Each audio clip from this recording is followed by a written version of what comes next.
Hello friends, स्वागत है आपका यार रिसर्च पॉइंट पे। मैं मोहम्मद शमशेर। आज शुरुआत करते हैं फिजिक्स का सेकेंड चैप्टर, जिसका नाम है, वैसे तो लाइट से ही संबंधित है, लेकिन लाइट को बांटा गया दो भाग में। एक है परावर्तन, दूसरा का है अपवर्तन। तो का पूरा चैप्टर अपना लोग निपटा दिए हैं। तो आज सेकेंड चैप्टर को निपटाना स्टार्ट करते हैं। तो देखिए, सबसे पहले अपना बात करते हैं कि अपवर्तन है क्या, है ना। सबसे पहले देखते हैं अपवर्तन क्या है।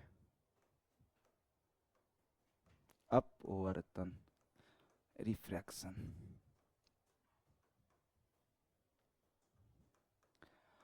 जिस दिन हम परावर्तन पढ़ा रहे थे, आप लोग पढ़ रहे थे, तो परावर्तन के बारे में बताए थे कि जब प्रकाश किसी सतह पर टकराकर पुनः वापस आ जाता है, तो वह घटना कहलाता है प्रकाश का परावर्तन। जस्ट इसका उल्टा होता है कि यदि प्रकाश टकराकर वापस नहीं आता, बल्कि उसको पार कर जाता है, हिल जाता है, तो वो कहलाता है अपवर्तन। ठीक ना। लेकिन अपवर्तन का एक और कारण है कि जब भी प्रकाश अपवर्तित होगा, एक माध्यम से दूसरे माध्यम में जाएगा, तो उसका रास्ता अपने रास्ता से भटक जाएगा, पथ विचलित होगा।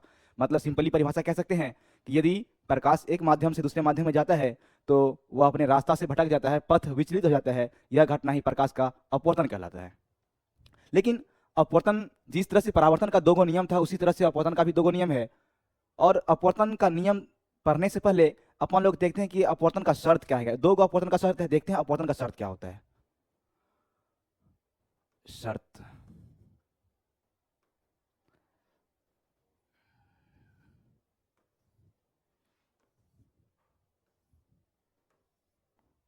ये मान लीजिए एयर है, हवा है, ये वाटर है, पानी है, यहाँ भी एयर और वाटर।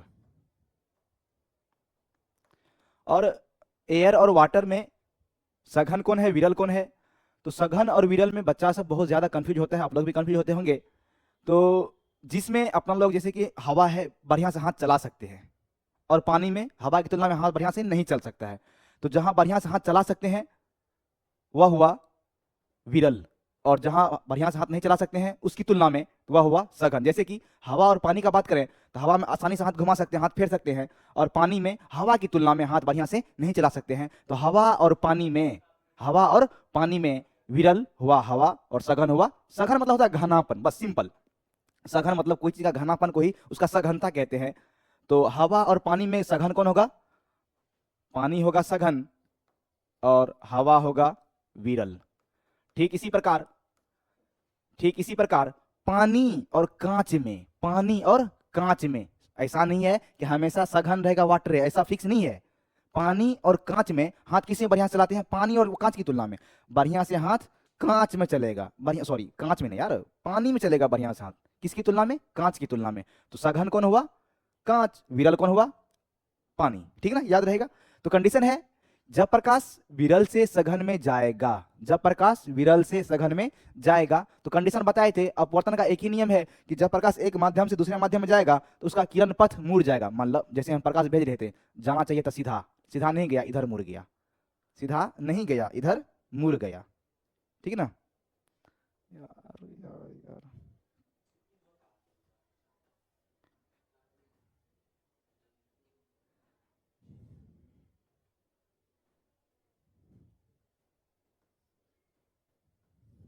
जाना चाहिए था इधर, लेकिन उधर नहीं गया, आ गया इधर। यही कहलाता है कि जब प्रकाश को विरल से कहां भेजे हैं, सघन में। विरल से कहां भेजे हैं, सघन में। तो यह अभिलंब के तरफ आया है कि अभिलंब से दूर गया है। देखो, जाना था किधर, इधर, डॉट डॉट लाइन से दिखाया उसको, लेकिन अभिलंब नजदीक है ना। पहले जाना था ये, तो देखो, तो पहले वाला दूरी ज्यादा था, अब वाला दूरी कम है। मतलब कह सकते हैं, जब प्रकाश विरल से सघन में जाता है, तो अभिलंब की ओर आ जाता है, अभिलंब से नजदीक आता है, मतलब अभिलंब की ओर मुड़ जाता है। किधर, अभिलंब की ओर। किधर मुड़ता है, अभिलंब की ओर। खत्म, कोई दिक्कत। फिर देखते हैं, जब प्रकाश जब प्रकाश यहां तो विरल है ये, और सघन रहा ये। एक कंडीशन तो अपना पढ़ लिया है कि जब प्रकाश को विरल से भेजेंगे सघन में, तो क्या होगा घटना, अभिलंब की ओर मुड़ेगा। लेकिन यदि प्रकाश को सघन से भेजेंगे विरल में, यदि प्रकाश को सघन कैसे भेजेंगे, विरल में, तो वह अभिलंब से दूर मुड़ेगा, वह अभिलंब से दूर मुड़ेगा। ये रहा अभिलंब, देखो तो कौन ज्यादा बन रहा है, यही हुआ अभिलंब से दूर। लिख सकते हैं, यदि प्रकाश सघन सघन टू विरल जाएगा, यदि प्रकाश सघन टू विरल जाएगा तो क्या होगा? अभिलंब से दूर, अभिलंब से दूर। क्या होगा? अभिलंब से दूर। यह रहा प्रकाश अपवर्तन का शर्त, मतलब अपवर्तन के समय क्या सब घटना हो सकता है, बस सिंपल पढ़ लिए। अपवर्तन किसे कहते हैं? जब प्रकाश एक माध्यम से दूसरे माध्यम में जाता है तो उसका किरण पथ मुड़ जाता है, यही घटना प्रकाश का अपवर्तन कहलाता है। अपवर्तन का दो शर्त है। पहला शर्त है कि यदि हम प्रकाश को विरल से सघन में भेजेंगे, यदि प्रकाश को विरल से सघन में भेजेंगे तो क्या होगा? प्रकाश मतलब अपवर्तित प्रकाश अभिलंब की ओर मुड़ेगा, लेकिन यदि प्रकाश को सघन से विरल में भेजेंगे तो अपवर्तित प्रकाश अभिलंब से दूर की ओर मुड़ेगा, यही है इसका शर्त। अब देखते हैं अपवर्तन का नियम। क्या देखते हैं? अपवर्तन का नियम, अपवर्तन का नियम। तो जब तक हम लिख रहे हैं तो आप लोग बताइए, परावर्तन का क्या नियम था? दो नियम था। पहला नियम था आपतित किरण, परावर्तित किरण तथा आपतन बिंदु पर डाला गया अभिलंब तीनों एक ही तल में होते हैं। दूसरा का नियम था आपतन कोण परावर्तन कोण के बराबर होता है। तो अब देखते हैं कि अपवर्तन का कौन सा नियम है और क्या क्या है। तो अपवर्तन का भी दो नियम, अपवर्तन का भी दो नियम। ये रहा विरल, ये रहा सघन, ये रहा सघन। तो कंडीशन तो पता ही है, यदि प्रकाश को विरल से सघन में भेजेंगे तो अभिलंब की ओर मुड़ जाएगा। यदि प्रकाश को विरल से सघन में की ओर भेजेंगे तो अभिलंब की ओर मुड़ जाएगा। ये जो किरण है इसे कहते हैं आपतित किरण, मतलब जो किरण हम भेजते हैं वह किरण कहलाएगा आपतित किरण, और जो किरण अपवर्तन के बाद निकलेगा वह कहलाएगा अपवर्तित किरण। और परावर्तन में परावर्तित किरण, अपवर्तन में अपवर्तित किरण, याद रहेगा। तो ये कौन सा किरण है? ये रहा अपना आपतित किरण, आपतित किरण। अगला रहा अपवर्तित किरण, अपवर्तित किरण। ये भाई साहब रहा अपना अभिलंब। क्या रहा? अभिलंब। और एंगल निकालने का हम बता दिए हैं, फिर से सुन लो कि जब भी एंगल निकालना है तो किरण और अभिलंब के बीच, जैसे कि हमको आपतन कोण निकालना है, आपतन कोण, तो आपतित किरण और अभिलंब के बीच का जो कोण होगा वो होगा आपतन कोण। और यदि हमको अपवर्तित कोण निकालना है तो अपवर्तित किरण तथा अभिलंब के बीच का जो कोण होगा वही होगा अपवर्तित कोण। कौन सा कोण? अपवर्तित कोण। तो नियम पहला कहता है, पहला नियम कहता है आपतित किरण, अपवर्तित किरण, आपतित किरण, अपवर्तित किरण तथा आपतन बिंदु पर डाला गया अभिलंब तीनों ही क्या होता है? एक ही तल में होता है, तीनों ही एक ही तल में होता है। दूसरा का नियम कहता है साइन आई बट्टे साइन आर, साइन आई बट्टे साइन आर बराबर कांस्टेंट, बराबर मतलब कांस्टेंट में किसके बराबर? न्यू के बराबर। न्यू कहो या म्यू कहो कोई दिक्कत नहीं है, एन के बराबर। और याद रखना भाइयों, ये साइन आई बटे साइन आर को ही स्नेल का नियम कहते हैं। साइन आई बटे साइन आर को ही स्नेल्स लॉ कहते हैं। कोई दिक्कत? जिस तरह से परावर्तन में नियम पढ़े थे दो ठो, उसी तरह से अपवर्तन में दो नियम पढ़ना है। पहला नियम है आपतित किरण, अपवर्तित किरण तथा आपतन बिंदु पर डाला गया अभिलंब तीनों एक ही तल में होते हैं। दूसरा का नियम है साइन आई बट्टे साइन आर बराबर कांस्टेंट, जिसे न्यू कहते हैं, यह अपवर्तनांक भी कहलाता है। तो अपना लोग अपवर्तन पढ़ लिए, अपवर्तन का शर्त पढ़ लिए, अपवर्तन का नियम पढ़ लिए। अब पढ़ना है अपवर्तनांक, अपवर्तनांक पढ़ना है। क्या पढ़ना है? अपवर्तनांक। इससे दो तरह का क्वेश्चन करता है।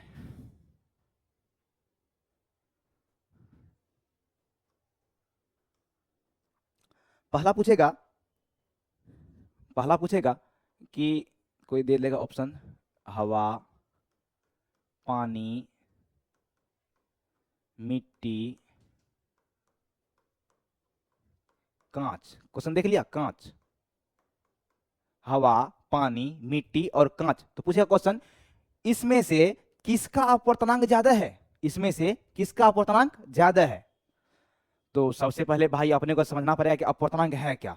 अपवर्तनांक के बारे में यदि अपना लोग बात करें तो अपवर्तनांक का सिंपल सा अर्थ होता है किसी चीज का जो चमक होता है वही उसका कहलाता है अपवर्तनांक। किसी चीज का चमक ही क्या कहलाता है? अपवर्तनांक। तो अपना लोग इसका जवाब दे सकते हैं। अब हवा और पानी में कौन ज्यादा चमकेगा? पानी। पानी और मिट्टी में तो मिट्टी चमकबे नहीं करता भाई, तो मिट्टी खत्म हो गया। अब पानी और कांच में कौन ज्यादा चमकेगा? तो कांच चमकेगा। तो आंसर ये हो गया। लेकिन यदि यहां पर हवा के अलावा यदि हीरा दे दिया जाए, क्या दे दिया? हीरा, तो भाई मिट्टी नहीं चमकेगा। पानी और कांच की तुलना में ज्यादा कौन चमकेगा? कांच। तो कांच का अपवर्तनांक ज्यादा, लेकिन कांच और हीरा में कौन ज्यादा चमकेगा? हीरा। तो याद रखना सिंपल सा तरीका है अपवर्तनांक पता करने का कि अपवर्तनांक का अर्थ होता है चमक, अपवर्तनांक का अर्थ होता है चमक, जो चीज ज्यादा चमकेगा वह ज्यादा, उसका ज्यादा अपवर्तनांक होगा। और अपवर्तनांक बराबर होता है, ये समझ गए ना, अपवर्तनांक सूचित करते हैं एन या म्यू से, एन या म्यू से। एन बराबर होता है साइन आई बट्टे साइन आर, साइन आई बट्टे साइन आर, पहला फॉर्मूला। दूसरा का फॉर्मूला है एन बराबर सी बट्टे भी, तीसरा का फॉर्मूला है एन बराबर वास्तविक गहराई बट्टे काल्पनिक गहराई, वास्तविक गहराई बट्टे काल्पनिक गहराई, गहराई बट्टे काल्पनिक गहराई। अब ये तो कोई दिक्कत नहीं है समझने वाला, लेकिन यहाँ थोड़ा सा तुम लोग आप लोग कंफ्यूज हो रहेंगे कि सी क्या है। सी बराबर होता है निर्वात में प्रकाश का चाल या हवा में प्रकाश का चाल, निर्वात या हवा में प्रकाश का चाल, निर्वात या हवा में प्रकाश का चाल कितना होता है भाई, निर्वात या हवा में प्रकाश चाल 3 × 10⁸ मीटर प्रति सेकेंड, याद रहेगा 8 मीटर प्रति सेकेंड। अब कुछ का डायरेक्ट पूछ देता है कि हीरा का अपवर्तनांक कितना होता है, पानी का अपवर्तनांक कितना होता है, तो ये अपने को याद करने पड़ेगा, रट्टा मारना पड़ेगा। अपवर्तनांक सबसे पहले देखते हैं निर्वात का अपवर्तनांक कितना होता है। निर्वात का अपवर्तनांक, निर्वात का होगा 0, निर्वात का अपवर्तनांक 0, निर्वात का अपवर्तनांक 0। बोलते बोलते यदि आप लोग पढ़ोगे तो आराम से याद हो जाएगा, और सुनते भी रहोगे तो फिर भी याद हो जाएगा, लेकिन बोलने से ज्यादा फायदा रहता है, तो बोलना भी अच्छा रहता है। निर्वात का अपवर्तनांक 0, हवा का अपवर्तनांक होता है 1.0003। ये इसलिए बताए क्योंकि कभी कभी क्वेश्चन पूछ देता है कि हवा का अपवर्तनांक 1 से अधिक होता है, 1 से कम होता है, 1 के बराबर होता है, इसलिए डायरेक्ट याद रख सकते हैं 1 से अधिक। क्या क्या याद रखना है, 1 से अधिक, इसलिए हम लिखे नहीं, डायरेक्ट याद करने का सिंपल सा तरीका है। निर्वात का अपवर्तनांक कितना है 0, निर्वात का अपवर्तनांक 0, हवा का अपवर्तनांक 1, हवा का अपवर्तनांक 1। उसके बाद आता है पानी का अपवर्तनांक, पानी का अपवर्तनांक 1.33, पानी का अपवर्तनांक 1.33, कांच का अपवर्तनांक 1.5, कांच का अपवर्तनांक 1.5। अब कोई कहेगा फिलिंट कांच का क्या, हई कांच का क्या, हऊ कांच का क्या, सिंपल याद रखो कांच का अपवर्तनांक 1.5 होता है बस। निर्वात का अपवर्तनांक 0, हवा का अपवर्तनांक 1 से अधिक मतलब 1.0003, पानी का अपवर्तनांक 1.33, कांच का अपवर्तनांक 1.5, और सबसे लास्ट में पढ़ते हैं हीरा, हीरा का अपवर्तनांक, हीरा का अपवर्तनांक होता है 2.42, सबसे ज्यादा, सर्वाधिक, सबसे ज्यादा, याद रहेगा। देख लो एक बार, देख लो, आगे बढ़े। एक क्वेश्चन आता है कि यदि कोई मछली, यदि कोई मछली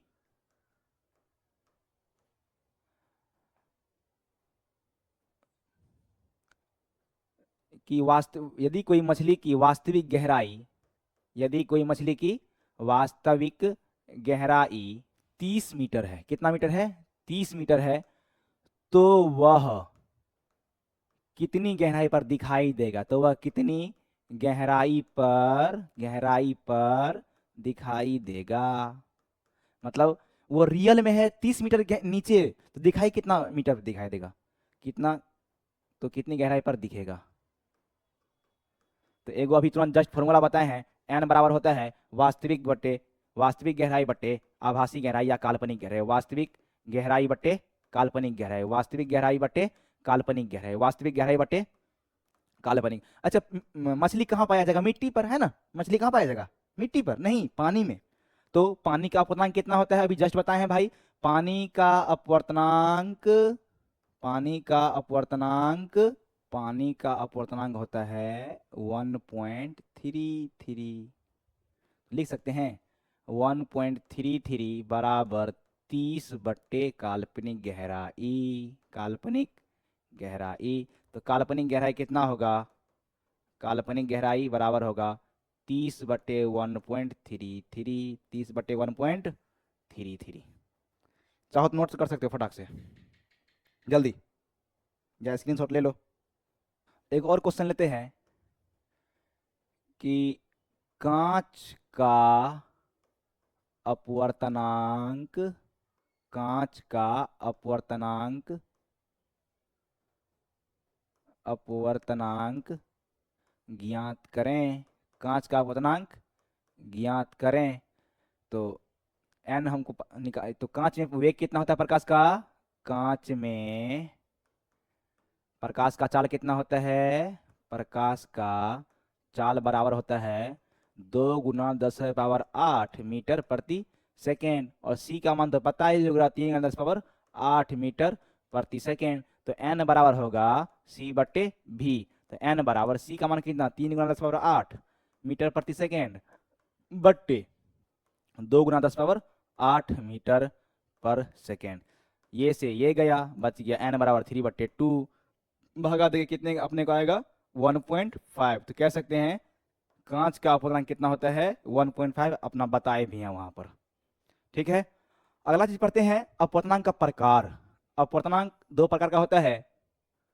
अपवर्तनांक दो प्रकार का होता है। एगो होता है निरपेक्ष अपवर्तनांक, एगो होता है निरपेक्ष अपवर्तनांक, और एगो होता है सापेक्ष अपवर्तनांक, एगो होता है सापेक्ष अपवर्तनांक। तो अब अपने को बोलना है कि निरपेक्ष अपवर्तनांक किसको कहेंगे और सापेक्ष अपवर्तनांक किसको कहेंगे। निरपेक्ष अपवर्तनांक वैसा अपवर्तनांक होता है जिसमें अपवर्तनांक निकाला जाता है हवा के साथ। जो अपवर्तनांक निकालेंगे किसी माध्यम का, हवा की चाल तथा किसी माध्यम में प्रकाश की चाल। मतलब एगो माध्यम हमेशा कौन सा रहना चाहिए? हवा। एगो माध्यम हवा, और दूसरा का माध्यम कोनो लो, कोई दिक्कत नहीं है, लेकिन एगो माध्यम फिक्स है। कौन सा माध्यम रहना है? हवा। यदि हवा और किसी अन्य माध्यम के साथ हम अपवर्तनांक निकालेंगे तो वह अपवर्तनांक कौन सा अपवर्तनांक कहलाएगा? निरपेक्ष अपवर्तनांक। कौन सा अपवर्तनांक? निरपेक्ष अपवर्तनांक। हवा की चाल तथा किसी माध्यम में प्रकाश की चाल का अनुपात। लेकिन इसका जस्ट उल्टा है, यहाँ हवा रहना कंपलसरी है, लेकिन यहाँ हवा नहीं रहना चाहिए। यहाँ दो गो माध्यम कोनो भी लेंगे, यहाँ लिए दो गो माध्यम कोनो लिए, लेकिन एगो माध्यम हमेशा कौन सा है? हवा। लेकिन यहाँ दो गो माध्यम ऐसा लेंगे जिसमें हवा न हो। तो समझ में आ गया? हवा के अलावे दो माध्यमों में प्रकाश के चाल का अनुपात, दो माध्यमों में प्रकाश के चाल का अनुपात। ठीक ना? याद रहेगा भाई? सबसे मस्ट याद करना है ये इसको याद करना है।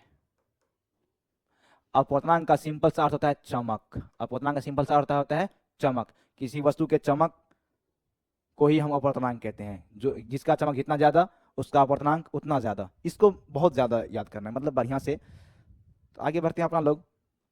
अब एगो आता है कोण के आधार पर।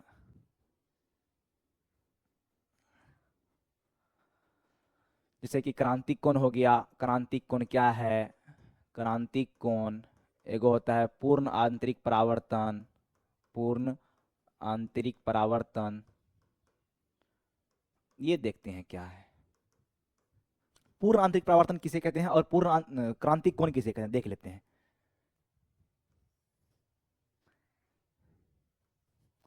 ये रहा अपना विरल माध्यम और ये रहा सघन।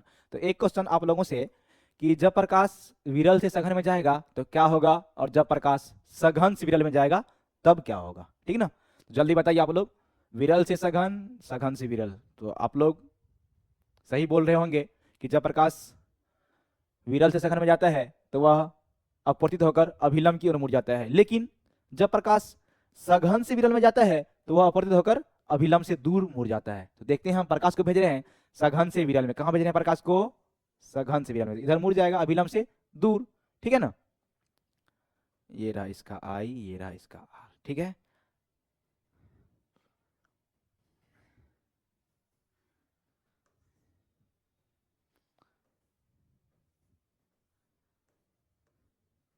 ये रहा।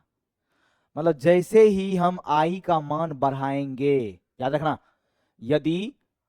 यदि हम आपतन कोण का मान बढ़ाएंगे तो अपवर्तन कोण का भी मान बढ़ेगा। यहां देखिए इसकी तुलना में ये कोण बड़ा है, तो इसकी तुलना में ये कोण भी बड़ा होगा, इसकी तुलना में ये कोण भी बड़ा होगा। सिंपल सा फंडा याद रखना है, आपतन कोण बढ़ाने से अपवर्तन कोण भी बढ़ता है, आपतन कोण बढ़ाने से अपवर्तन कोण भी बढ़ता है, बस।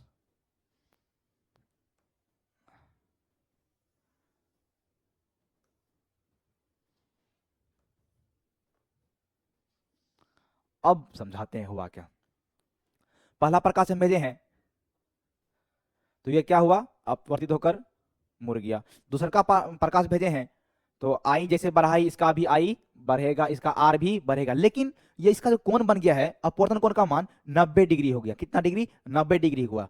और एक और तीसरा का प्रकाश जो भेजे हैं, इसका मान 90 डिग्री से अधिक हो गया। 90 डिग्री से, यहां तक तो 90 ये डिग्री है ना, इससे भी ज्यादा हो गया। ये है 90 डिग्री से अधिक, ये है 90 डिग्री से अधिक, ये पूरा का पूरा 90 डिग्री। अब आते हैं अपना परिभाषा पे, अब आते हैं परिभाषा। देखो कुछ नहीं है इसमें, कुछ नहीं है। क्रांतिक कोण किसे कहेंगे, जब अपवर्तन क्रम में यदि अपवर्तन कोण का मान, अपवर्तित कोण का मान कितना डिग्री हो, 90 डिग्री। कितना डिग्री, 90 डिग्री।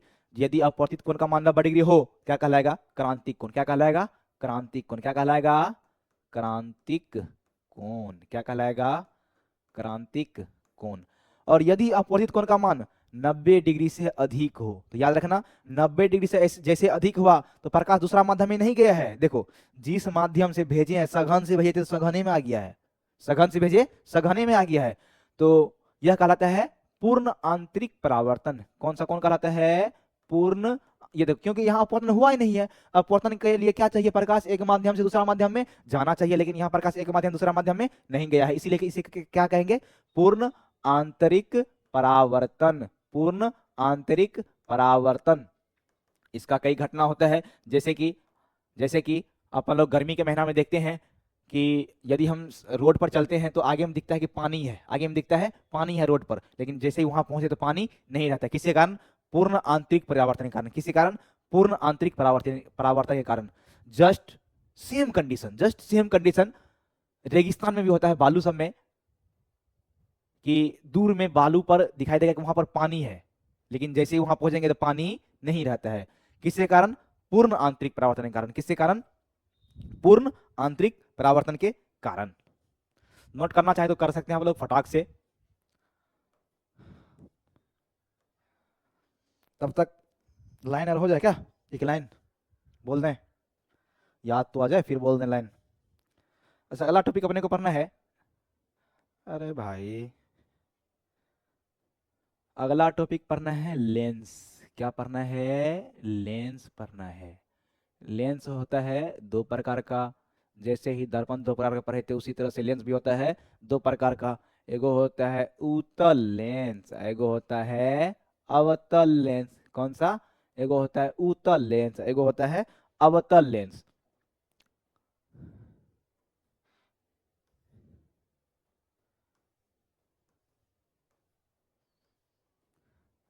ये जो लेंस है ये है उत्तल लेंस और ये है अवतल लेंस। कौन सा लेंस है, अवतल लेंस। इसका परिभाषा सिंपली हम कह सकते हैं, इसका परिभाषा सिंपली कह सकते हैं कि वैसा लेंस जिसके बीच का भाग मोटा हो तथा किनारे का भाग पतला हो। कौन सा लेंस, उत्तल लेंस। वैसा लेंस जिसके बीच का भाग पतला हो, किनारे का भाग मोटा हो, कौन सा लेंस, अवतल लेंस। कौन सा लेंस, अवतल लेंस। आपको बता दें, हम दर्पण जब पढ़े थे तो दर्पण, अवतल दर्पण का जो भी कंडीशन होगा, अवतल दर्पण का जो भी कंडीशन होगा वह होगा उत्तल दर्पण का। मतलब अवतल दर्पण का लगभग मिलेगा किससे, उत्तल से। अवतल दर्पण रहेगा अवतल, लेंस उत्तल, लेंस में रहेगा उत्तल, दोनों का लगभग सेम कंडीशन होता है। उसी तरह से उत्तल दर्पण का, उत्तल दर्पण का किससे मिलेगा, अवतल लेंस से। किससे मिलेगा, अवतल लेंस से। तो जब बीच से प्रकाश भेजेंगे टकरा कर कहाँ पर जाएगा, एफ पर। पता होना चाहिए आप लोग को, नहीं पता है तो बुझ लीजिए कि जब भी प्रधानच के समांतर हम कोई भी किरण भेजते हैं तो वह परावर्तित होकर या अपवर्तित होकर, चाहे परावर्तन होगा या अपवर्तन, दोनों ही कंडीशन में प्रधानच जिस जगह पर काटता है वह जगह क्या कहलाता है, एफ, यानी फोकस। क्या कहलाता है, फोकस। अच्छा एक और कंडीशन बताए थे कि इस साइड हमेशा माइनस में, इस साइड हमेशा प्लस में, मतलब ये रहा दायां, ये रहा बायां। इसी तरह से ये दायां, ये हमेशा माइनस में, ये हमेशा प्लस में। इससे भी यदि प्रकाश भेजेंगे तो याद रखना, याद रखना क्या बोले, अवतल दर्पण बराबर उत्तल लेंस। मतलब अवतल दर्पण में क्या हो रहा था, प्रकाश को जैसे ही भेजते थे तो प्रकाश मुड़ जाता था। प्रकाश क्या होता था, मुड़ता था। उसी कंडीशन से उत्तल लेंस से यदि हम प्रकाश भेजेंगे तो प्रकाश क्या होगा, मुड़ जाएगा। लेकिन उत्तल दर्पण में क्या था, उत्तल दर्पण में अपना लोग पढ़े थे, प्रकाश फैलता है, प्रकाश फैलता है। प्रकाश क्या होता है, फैलता है। तो उत्तल दर्पण का कंडीशन किसके बराबर होगा, अवतल लेंस में। तो ये इसका भी प्रकाश क्या होगा, फैलेगा। इधर जाएगा तो कभी प्रधान को काटेगा, प्रधान को कभी काटेगा नहीं, काटेगा। तो क्या करते हैं, इसको डॉट डॉट लाइन से बढ़ाते हैं, डॉट डॉट लाइन से बढ़ाते हैं। यहां पर काटेगा, ये बिंदु क्या होगा, इसका एफ। अच्छा दिमाग लगाओ सिंपल सा, कि इसका जो एफ होगा उत्तल लेंस का एफ, उत्तल लेंस का एफ किस में, प्लस में है कि माइनस में, देख लो बढ़िया से। उत्तल लेंस का एफ किस में है, एफ किस में रहेगा, अरे क्या हो रहा, एफ एफ एफ एफ क्या है, प्लस। लेकिन इसका एफ क्या है, इसका एफ क्या है, माइनस। कोई दिक्कत ना, दिक्कत। तो उसी तरह से इधर मतलब इसका प्रति हमेशा इधर बनेगा, इसका प्रति हमेशा इधर बनेगा। आज के लिए इतना ही रहने देते हैं। अगली क्लास में अपन लोग प्रूव करेंगे, दर्पण सूत्र, लेंस सूत्र प्रूव करेंगे, और लेंस द्वारा बनाए गए प्रतिबिंब का कंडीशन अवस्थिति पर लेंगे। ठीक है ना, थैंक यू।